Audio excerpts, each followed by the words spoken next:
नमस्कार, आप देख रहे हैं न्यूज़ वन इंडिया और मैं हूं स्वाति चौरसिया। और अब खबरें विस्तार से। पहली खबर मुंबई से। अभिनेता मिथुन चक्रवर्ती से मिले हैं संघ प्रमुख मोहन भागवत। मिथुन चक्रवर्ती के घर पहुंचकर मोहन भागवत ने उनसे मुलाकात की है। पश्चिम बंगाल चुनाव से पहले अहम मानी जा रही है ये मुलाकात। आपको बता दें कि कुछ ही समय बाद पश्चिम बंगाल में चुनाव होने वाले हैं और उसी के मद्देनजर एड़ी चोटी का जोर लगा रही है बीजेपी। ताबड़तोड़ रैलियां तमाम बीजेपी के दिग्गज नेताओं की तरफ से। और अब ये देखिए ये तस्वीरें, ये मुलाकात क्या कुछ कह रही है, ये समझने वाली बात होगी। मिथुन चक्रवर्ती के घर पहुंचे हैं मोहन भागवत और उनसे वहां पर मुलाकात की है।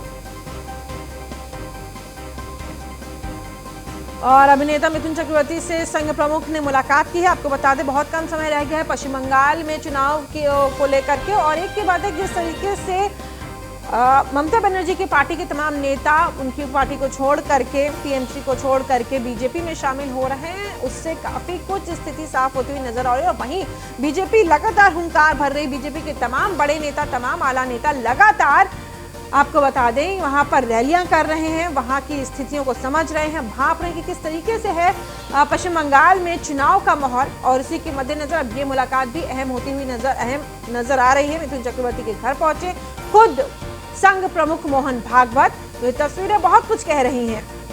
चुनाव से पहले मिथुन चक्रवर्ती से मिले हैं संघ प्रमुख।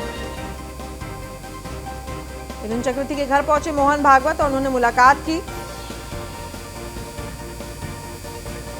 तो ये तस्वीरें आपके टेलीविजन स्क्रीन पर।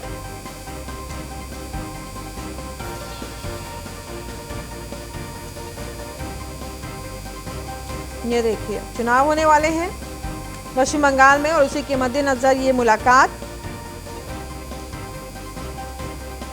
काफी कुछ कहती है।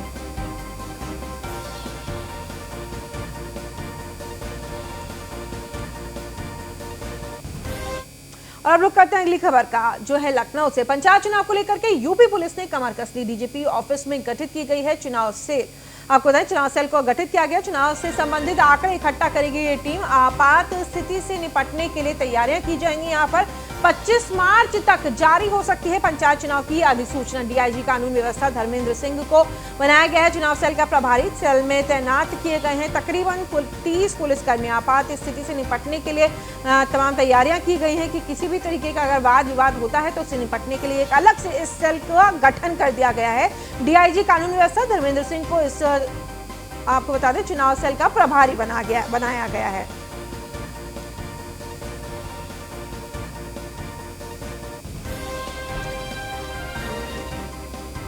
आपको बता दें कि डीजीपी ऑफिस में गठित की गई है ये चुनावी सेल बनाया गया है। देखिए ताकि किसी भी तरीके से चुनाव से संबंधित अगर कोई भी परेशानी, कोई भी समस्या है तो यहाँ पर उसका निपटारा किया जाएगा। किसी चुनाव संबंधित किसी भी तरीके का विवाद होता है उसका निपटारा यहाँ पे किया जाए। 25 मार्च तक जारी हो सकती है पंचायत चुनाव की अधिसूचना।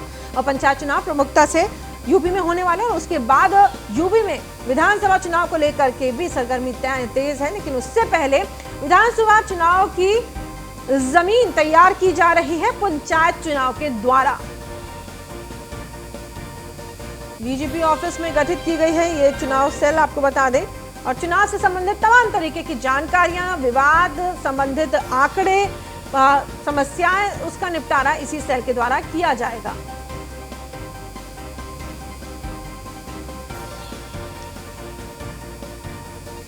और इसी खबर पर ज्यादा जानकारी के साथ हमारे संवाददाता एसके वाजपेयी हमारे साथ जुड़ गए हैं। एसके, आप देखिए पंचायत चुनाव होने वाले हैं और उसके मद्देनजर एक अलग से इस सेल का गठन किया गया है। क्या कुछ कार्य रहेगा इस सेल का और किस तरीके से इसको आगे चुनाव के साथ जोड़ा गया है? एसके बिल्कुल, हम देखें जिस तरीके से उत्तर प्रदेश में त्रिस्तरीय पंचायत चुनाव होने हैं जिसको लेकर सारी चीजें पूरी हो चुकी हैं, जिसमें चाहे मतदाता पुनरीक्षण हो, प्रतिमन हो या फिर आरक्षण हो, उत्तर प्रदेश सरकार ने वो भी जारी कर दिया है। अब जिस तरीके से सुरक्षा को लेकर मुख्यमंत्री योगी आदित्यनाथ ने अभी 2 दिन पहले ही निर्देशित किया था सभी पुलिस और प्रशासन के आला अफसरों को कि जो भी चुनाव के दौरान अगर अराजकता फैलाने वाला कोई व्यक्ति है या ऐसी कोई सूचना कहीं से आती है, चाहे वो सोशल मीडिया के माध्यम से हो या किसी भी अन्य माध्यम से अगर वो आती है, तो ऐसी स्थिति में उनके खिलाफ में कठोर से कठोर कार्रवाई की जाए। और जिस तरीके से उत्तर प्रदेश में चुनाव हुए हैं, चाहे वो लोकसभा 2019 का चुनाव रहा हो या उसके बाद जो उपचुनाव हुए हैं उत्तर प्रदेश में विधानसभा के, उसमें जिस तरीके से उत्तर प्रदेश सरकार ने पूरा शांतिपूर्ण माहौल में चुनाव संपन्न कराए हैं, तो उसी तरीके से प्रधानी के चुनाव भी उत्तर प्रदेश में होने चाहिए, जिसको लेकर अब अब डीजीपी ऑफिस में बैठक हुई थी और डीजीपी की तरफ से निर्देशित सभी कप्तानों को किया गया है, जिसमें स्पेशल पुलिस सेल का भी गठन किया गया है, जो इन तरीके की पूरे प्रदेश भर की सूचनाओं की डिटेलिंग करेंगे और साथ ही साथ उसमें ये देखेंगे कि अगर कहीं से भी कोई ऐसी सूचना आती है जहां पर किसी तरीके की साजिश या किसी तरीके की अफवाह फैलाने की कोशिश या कहीं भी अराजकता फैलाने की कोशिश होगी तो उसके खिलाफ त्वरित रूप से कार्रवाई उत्तर प्रदेश पुलिस मुख्यालय की तरफ से की जाएगी, जिसको लेकर निर्देश जारी कर दिए गए। हालांकि अगर हम चुनाव की बात करें, चूंकि तैयारियां पूरी हो चुकी हैं, 26 मार्च वो तिथि हो सकती है जिस दिन से उत्तर प्रदेश में सूचना लागू हो जाए त्रिस्तरीय पंचायत चुनाव की। साथ ही साथ 27 अप्रैल वो डेट होगी जब तक उत्तर प्रदेश में पंचायत चुनाव संपन्न करा लिए जाए। जहां तक जो जिला अध्यक्षों के चुनाव हैं, वो चुनाव उम्मीद है कि मई तक पूरे करा लिए जाएंगे। तो ये वो तिथियां हैं जो कि हाईकोर्ट का भी स्पष्ट निर्देश है। तो उस क्रम में सुरक्षा से लेकर बाकी चीजों को लेकर उत्तर प्रदेश शासन और प्रशासन में लगातार बैठकों का दौर चल रहा है। हालांकि डीजीपी मुख्यालय ने यह महत्वपूर्ण बैठक में यह सेल इसलिए गठित की है ताकि उत्तर प्रदेश में शांतिपूर्ण त्रिस्तरीय पंचायत चुनाव संपन्न कराए जा सकें। जी, बहुत शुक्रिया विस्तार से तमाम जानकारी देने के लिए एसके। तो हमारे संवाददाता एसके वाजपेयी लखनऊ से हमारे साथ जुड़े हुए थे, तमाम जानकारियां विस्तार से देते हुए उन्होंने साफ किया, ये बताया कि क्योंकि पंचायत चुनाव होने वाले हैं उसके मद्देनजर किसी भी तरीके के अगर कोई वाद विवाद होता है या किसी भी तरीके का कुछ भी हेरफेर होता है, इस तरीके की तमाम दिक्कतों को सुलझाएगी ये सेल जो स्पेशली गठित की गई, जो स्पेशल सेल ये गठित की गई है चुनाव को लेकर के।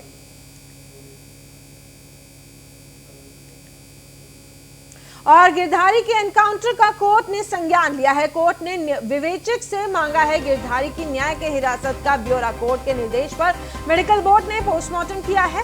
पोस्टमार्टम में गिरधारी के सीने और पैर में भी 2 गोलियां लगी हैं। पूरी प्रक्रिया की वीडियोग्राफी भी की गई है। तो कोर्ट के निर्देश पर मेडिकल बोर्ड ने पोस्टमार्टम करा। पोस्टमार्टम में गिरधारी के सीने और पैर में 2 गोलियां लगी हैं। आपको बता दें, एक गोली सीने पर और एक पैर में लगी है और पूरा जो पोस्टमार्टम हुआ है उसकी वीडियोग्राफी भी करवाई गई, यानी उसका वीडियो बनवाया गया है। गिरधारी एनकाउंटर मामले में आपको बता दें कि पोस्टमार्टम हो गया और उसी के मद्देनजर आपको बता दें ये जानकारी निकल करके सामने आई है कि 2 गोलियां लगी थी, एक पैर में और एक सीने में।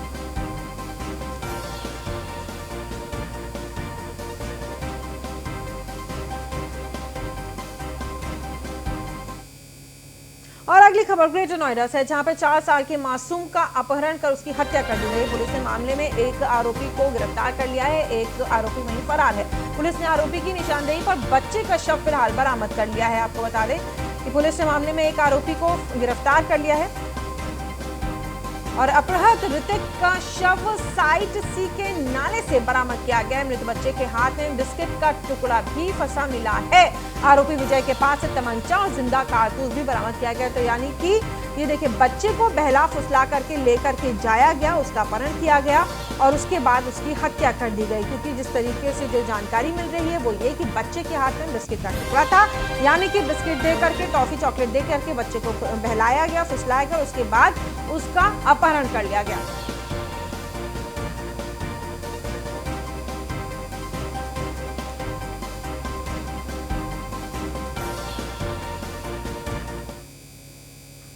और वहीं बिजनौर में दर्दनाक सड़क हादसा हुआ है। आपको बता दें, अज्ञात वाहन ने सिपाही समेत 3 लोगों को टक्कर मारी है। सड़क हादसे में बागपत के सिपाही समेत 3 की मौत हो गई है। बिजनौर के अफजलगढ़ थाने में तैनात है सिपाही। आपको बता दें कि 3 लोगों की मौत हो गई। सड़क हादसे में बागपत के सिपाही समेत 3 लोगों की मौत हो गई है।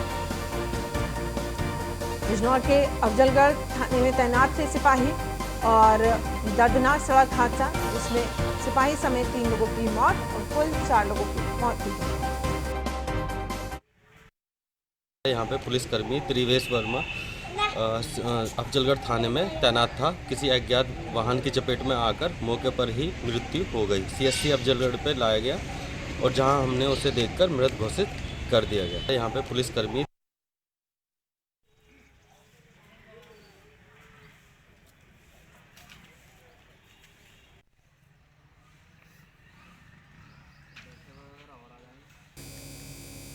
और औरैया में तेज रफ्तार का कहर देखने को मिला है। आपको बता दें कि कार और ट्रक में जोरदार टक्कर हुई। हादसे में 4 लोगों की मौके पर ही मौत हो गई। आगरा से कानपुर जा रहे थे कार सवार और ये सड़क हादसा हुआ है जहां पर 4 लोगों की मौत हो गई है। ये भीषण सड़क हादसा, ये देखिए किस तरीके से तस्वीरों में दिखाई दे रहा है कि किस तरीके से कार पलट गई और उसके बाद मौके पर ही ये देखिए, ये कार पलटी और कार के अंदर एयर बलून्स भी खुल गए, लेकिन कार में मौजूद कार सवार को बचाया नहीं जा सका।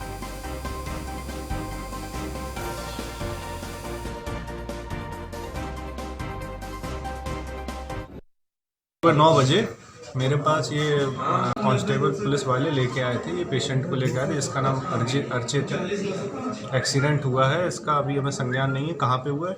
एक्सीडेंट हुआ है, इसमें जो भी इसकी प्राइमरी ट्रीटमेंट था वो दे दिया गया है। कोई एक्सटर्नल इंजरी जो भी थी सब देख ली गई है, सारा ट्रीटमेंट दे दिया गया। बाकी इसके लिए इसको। और अगली खबर बिजनौर से है। अज्ञात वाहन ने बाइक सवार को जोरदार टक्कर मारी है। हादसे में दोनों बाइक सवारों ने अस्पताल में दम तोड़ दिया। आपको बता दें, इलाज के दौरान उन्होंने अस्पताल में दम तोड़ दिया है। पुलिस ने शव को कब्जे में लेकर के पोस्टमार्टम के लिए भेज दिया गया। बिजनौर कोतवाली शहर के बहराज मार्ग का ये पूरा मामला बताया जा रहा है। और पुलिस ने मौके पर पहुंची पुलिस ने शवों को कब्जे में लेकर पोस्टमार्टम के लिए भेज दिया। बिजनौर कोतवाली शहर पूरा मामला बताया जा रहा है।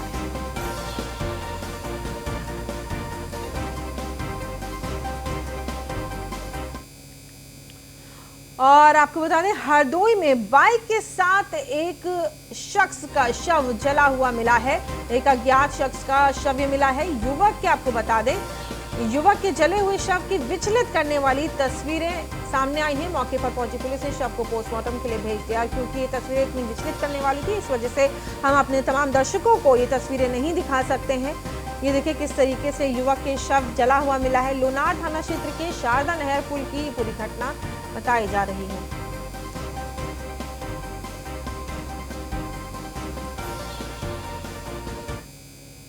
और अगली खबर गोंडा से। संदिग्ध हालत में एक युवक का शव मिला है। पुलिस के मुताबिक नशे की हालत में युवक की मौत हो गई। नशे की हालत में नाले में गिरा हुआ था युवक।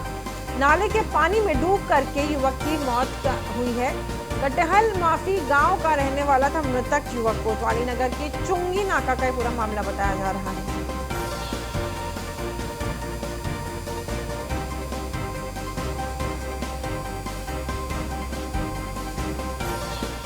अगली खबर लखनऊ से। निवेश के नाम पर 1 करोड़ रुपए की ठगी का मामला सामने आया है। ग्रेटर नोएडा में एनआरआई सिटी निवासी उपेंद्र प्रताप सिंह से ठगी। सरोजनी नगर में उपेंद्र प्रताप सिंह ने 3 लोगों के खिलाफ केस दर्ज कराया। 1 करोड़ रुपए लेकर के सालाना 3 लाख रुपए मुनाफे का झांसा दिया गया था। उनको यह आश्वासित किया गया था कि 3 लाख रुपए का मुनाफा दिया जाएगा। एलियन पेट्रोलियम और रबर प्राइवेट लिमिटेड के नाम से फर्म बना करके ठगी की गई है।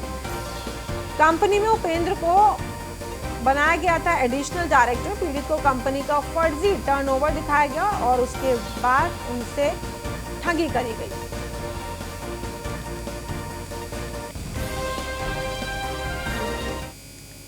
और बसंत पंचमी से शुरू हुआ है होली का उत्सव। 40 दिन तक चलेगा ब्रज में होली का ये दिव्य और भव्य उत्सव। बांके बिहारी मंदिर में धूमधाम से मनाया जा रहा है बसंत पंचमी का पर्व। बांके बिहारी को गुलाल लगाने के बाद होली की शुरुआत हुई है। मंदिर में गुलाल और रंगों की खेली जा रही है होली। आपको बता दें कि आज बसंत पंचमी का त्योहार है। इन सनातन धर्म में इसकी बहुत महत्वता है। और आज आपको बता दें कि मथुरा में भी इसी पर्व को मनाया जा रहा है। हर्षोल्लास के साथ इस पर्व को मनाया जा रहा है। होली खेली जा रही है और वहाँ पर देखिए किस तरीके से भक्तों का तांता लगा हुआ है। रंग के साथ होली खेली जा रही है और उत्सव मनाया जा रहा है।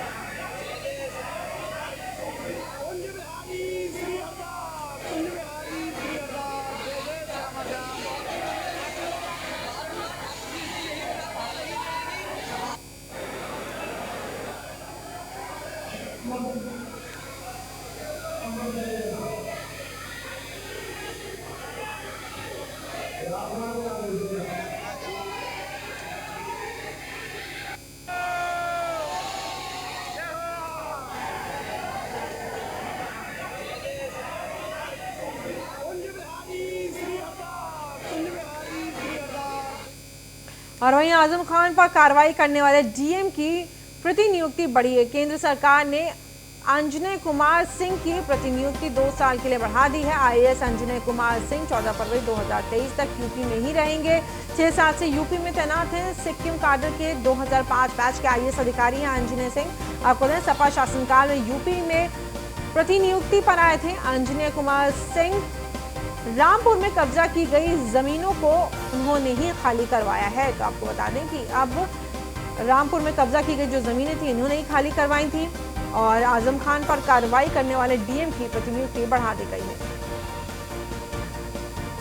और केंद्र सरकार ने अंजनी कुमार सिंह IAS अंजनी कुमार सिंह 14 फरवरी 2023 तक यूपी में ही रहेंगे। तो यानी कि अब 2 साल और रहेंगे। 6 साल से यूपी में ही वो तैनात हैं। आपको बता दें सपा शासनकाल में रामपुर में कब्जा की गई जमीनों को उन्होंने खाली करवाया और उसी के मद्देनजर अब 2 साल का उनका कार्यकाल बढ़ा दिया गया। आजम खान पर कार्रवाई करने वाले डीएम की प्रतिनियुक्ति बढ़ी है केंद्र सरकार। और राहुल श्रीवास्तव हमारे संवाददाता हमारे साथ फोन लाइन पर जुड़ गए हैं। राहुल, अब देखिए आजम खान के ऊपर कार्रवाई की थी और इसी के मद्देनजर अब डीएम की प्रतिनियुक्ति बढ़ा दी गई है। किस तरीके से इसको देखा जाए? पहली बात, क्या लग रहा है कि आगे क्योंकि जो कार्रवाई होनी उसके मद्देनजर इनको रोका गया है, 2 साल और समय बढ़ाया गया है? राहुल, देखिए, निश्चित तौर पर सिक्किम काडर के ये IAS अधिकारी हैं और काफी तेज तर्रार हैं।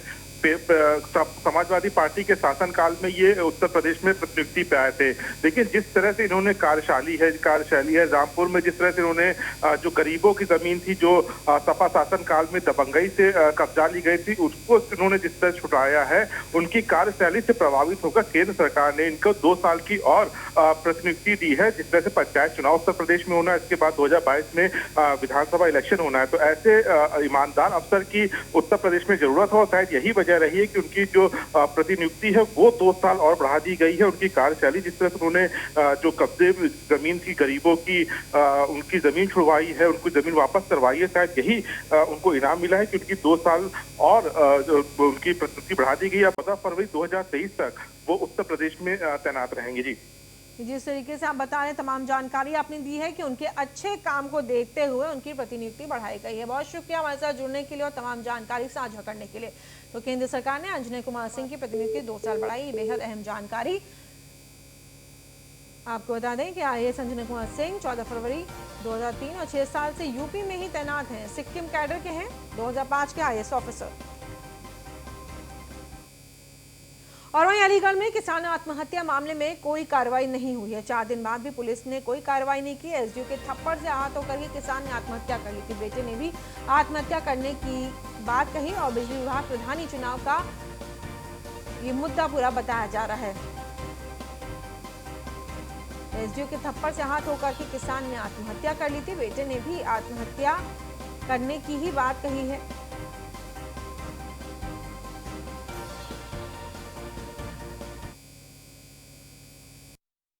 देखिए, हम लोगों ने पूरी जांच कर ली है।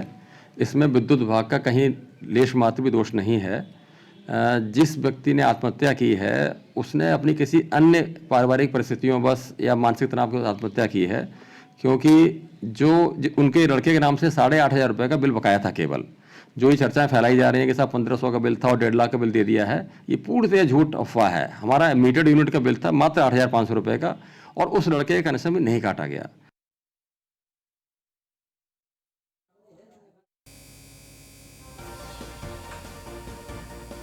और आपको बता दें कि आत्महत्या का पूरा मामला बताया जा रहा है।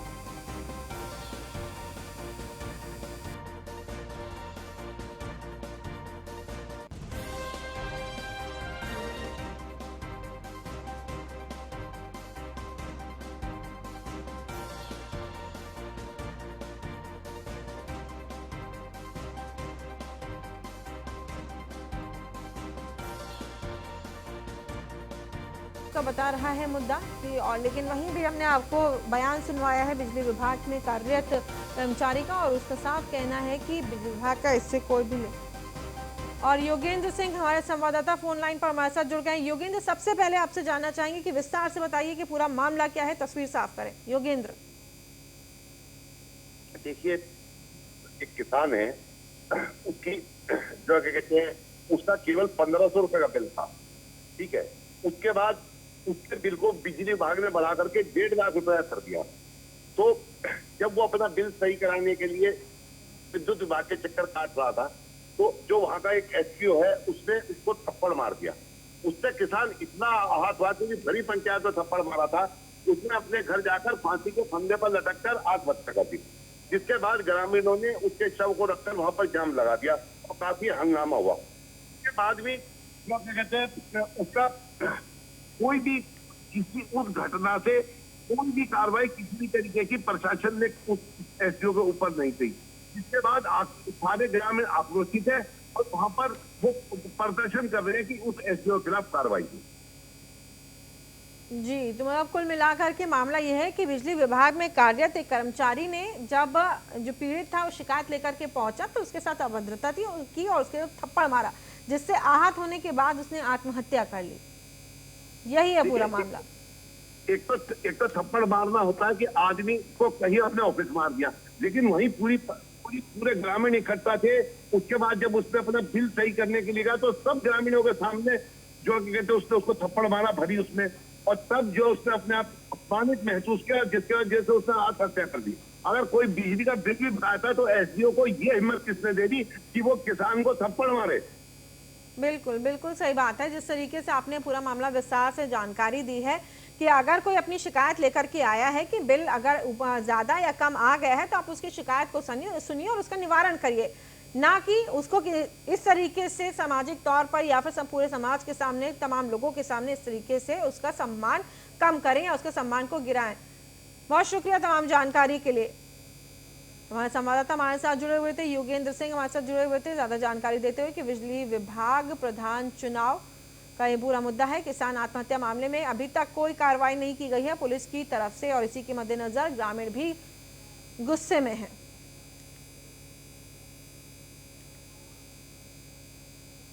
और अगली आपको बताने खबर आगरा से। मामूली विवाद में दो पक्षों के बीच में मारपीट हो गई। मारपीट में जम करके लाठी डंडे चले और मारपीट का वीडियो सोशल मीडिया पर वायरल हो गया। फतेहाबाद क्षेत्र के फूटपुरा का पूरा मामला बताया जा रहा है। मारपीट में जम करके लाठी डंडे चले। आप देख सकते हैं कि किस तरीके से,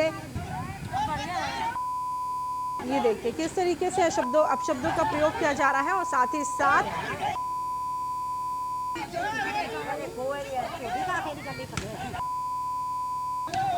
इस तरीके से यहाँ पे लाठी डंडे चल रहे हैं और मारपीट की जा रही है एक दूसरे के साथ। और इस बुलेटिन में फिलहाल इतना ही। देश और दुनिया की तमाम खबरों के लिए बने रहिए न्यूज़ वन इंडिया के साथ।